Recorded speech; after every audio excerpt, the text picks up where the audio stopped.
Hi friends, तर आज आपण बनवणार आहे मटण रस्सा। त्यासाठी ना 2 कांदे भाजून घ्यायचे, त्यानंतर तीळ, धने, खसखस आहे ना हे पण सर्व भाजून घ्यायचे।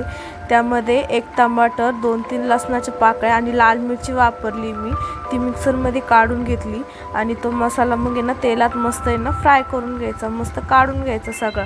त्यानंतर त्यामध्ये थोडे सुके मसाले टाकले मी, आपले बेसिक मसाले, फक्त काळा मसाला टाकलेला आणि त्यानंतर तो मस्त हलवून घ्यायचा आहे। हलवून घेतले ना की त्यामध्ये आपल्या कोणताही आवडीचा मटण मसाला आपण वापरू शकतो।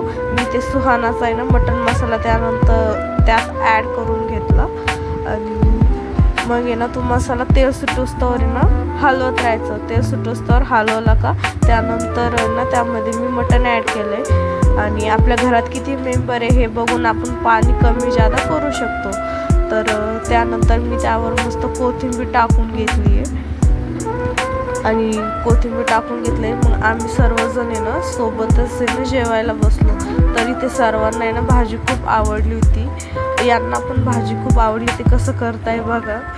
आणि त्यानंतर आहे ना आम्ही जेवण करून घेतलं। So thank you for watching this video guys.